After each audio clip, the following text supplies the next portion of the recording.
Welcome to Telugu one news. నేను మహాలక్ష్మి. ఈరోజు మనతో పాటు టీడీపీ రాష్ట్ర అధికార ప్రతినిధి డాక్టర్ ఏఎస్ రావు గారు ఉన్నారు. వారితో మాట్లాడదాం. నమస్తే సార్. 2 రోజుల క్రితం చంద్రబాబు గారు ఢిల్లీ వెళ్ళొచ్చిన తర్వాత ఇన్నర్ రింగ్ రోడ్డు కేసులో సిబిఐ ఛార్జ్ షీట్ జారీ చేసింది.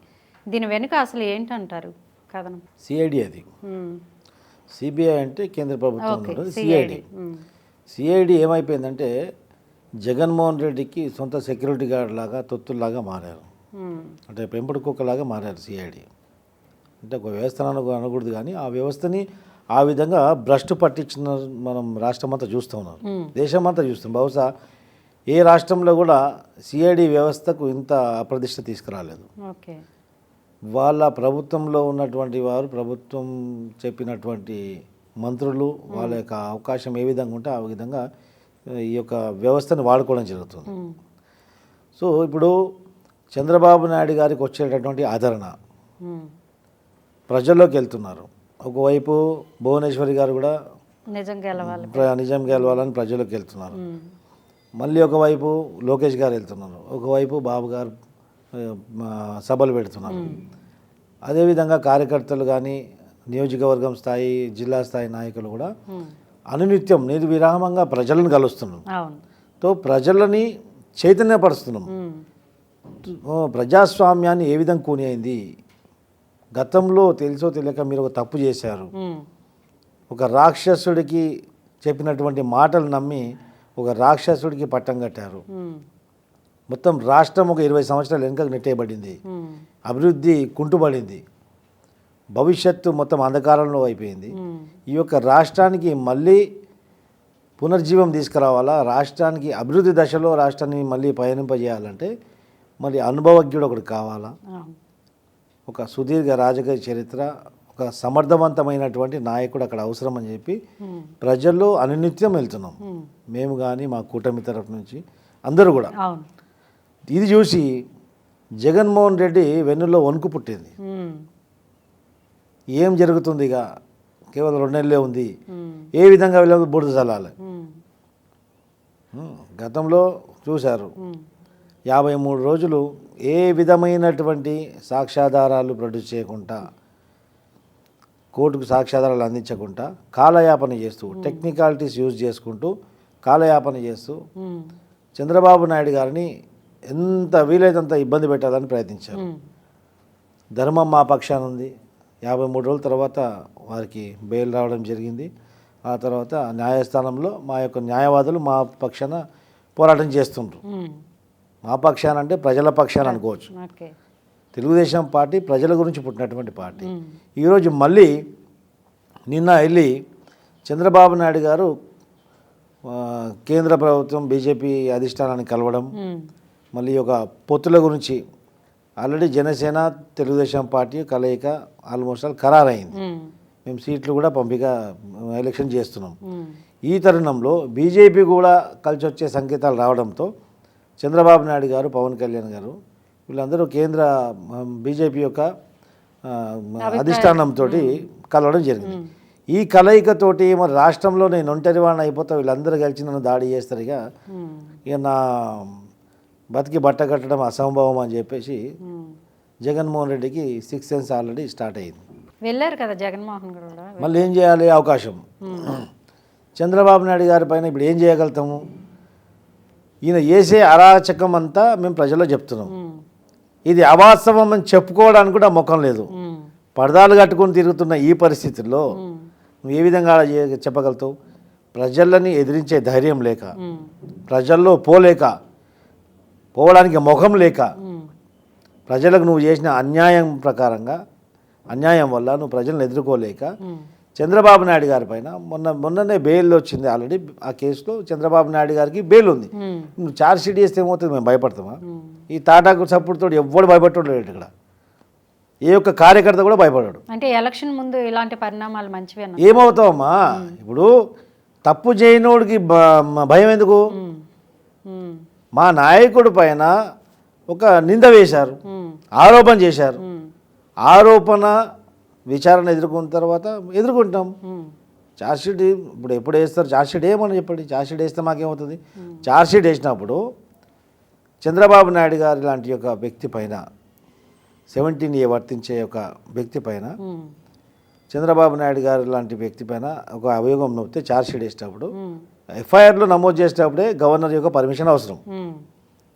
అది ఏమి లేకుండా అప్పుడు కూడా ఈ యొక్క నిబంధనలు మొత్తం తొంగల తొక్కారు. నిబంధనలకు విరుద్ధంగా ఇవన్నీ వ్యవహారాలు చేశారు. ఈరోజు కూడా గవర్నర్ పర్మిషన్ లేకుండానే కోర్టులో ఛార్జ్షీట్ దాఖలు చేశారు, ఏసీపీ కోర్టులో. మా న్యాయవాదులు కూడా దానిపైన పరిశీలిస్తున్నారు.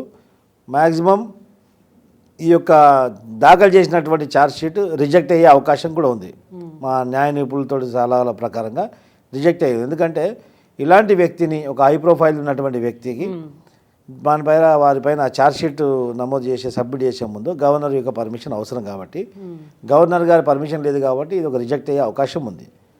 ఏదేమైనప్పటికీ కూడా చంద్రబాబు నాయుడు గారి పైన ఒక బురద చల్లే ప్రయత్నం, దీంతో ఏం అయ్యేది లేదు, పోయేది లేదు. అంటే జగన్కి అపాయింట్మెంట్ ఇచ్చిన ప్రధాని మోడీ ఎందుకు చంద్రబాబు గారికి ఇవ్వలేకపోతున్నారు, ఎందుకు కలవలేకపోతున్నారు? ఇప్పుడు ప్రధాని మోదీ పార్టీ వ్యవహారాలు చూస్తున్నాడా, ప్రభుత్వ వ్యవహారాలు చూస్తున్నారా, పరిపాలన వ్యవహారాలు చూస్తున్నారా, అది వారికి తెలుసు.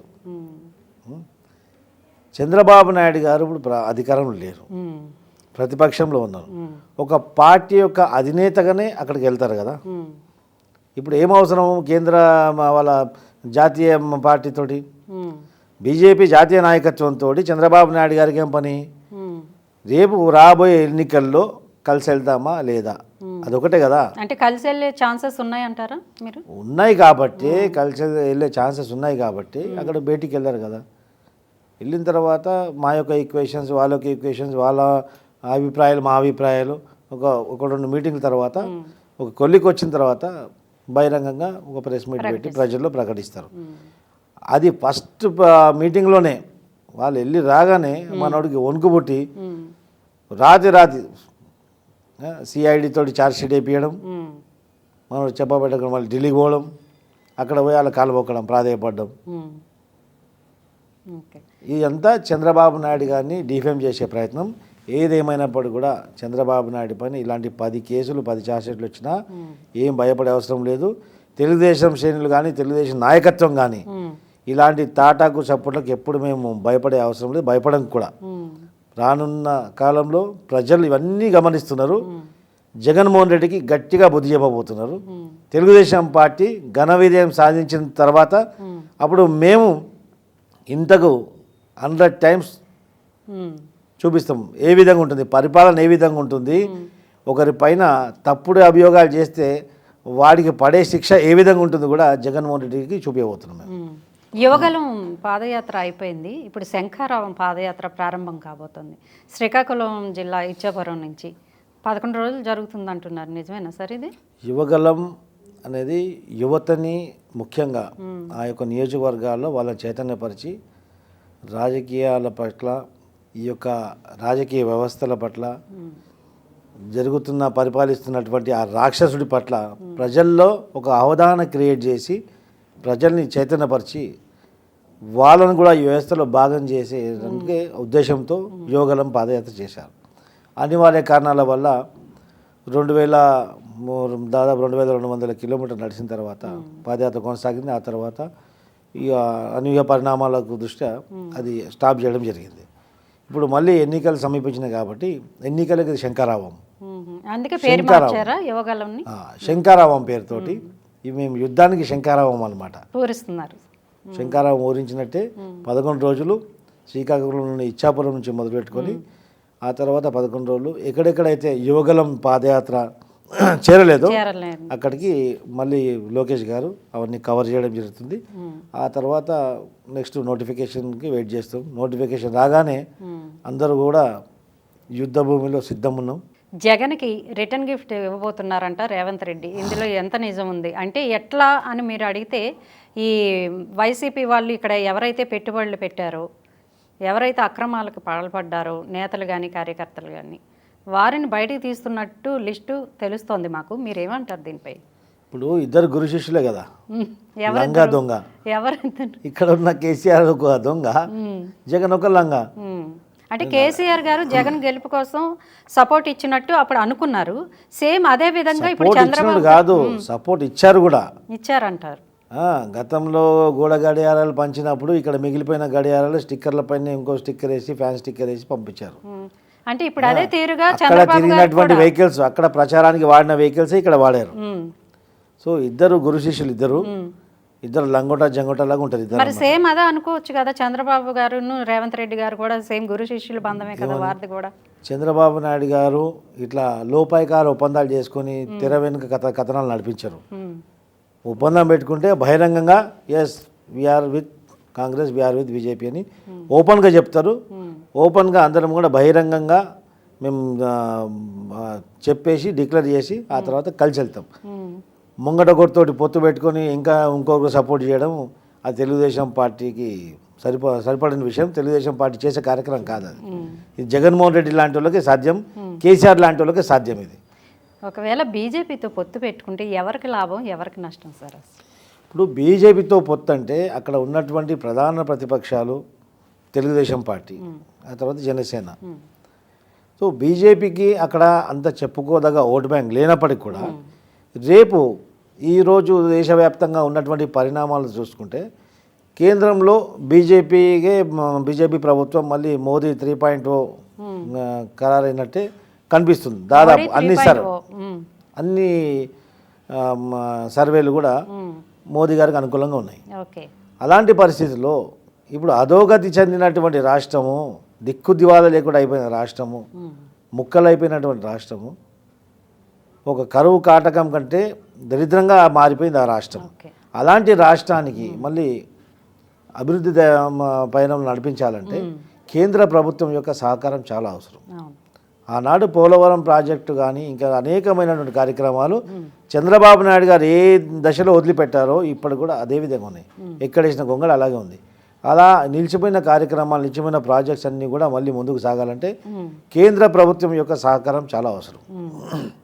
అటువంటప్పుడు భవిష్యత్తులో మాకు ఈ దేశ రాష్ట్ర ప్రజల యొక్క ప్రయోజనాలు దృష్టిలో పెట్టుకొని బీజేపీ తోటి మేము పొత్తు పెట్టుకోవాలని ఆశిస్తున్నాం. అంతేకాని ఏదో రాజకీయ అవసరాల కొరకు కాదు. మాకు చంద్రబాబు నాయుడు గారికి అధికారం కానీ పదవులు కానీ కొత్త కాదు. చాలా మంచి విషయాలు చెప్పారు sir. Thank you very much.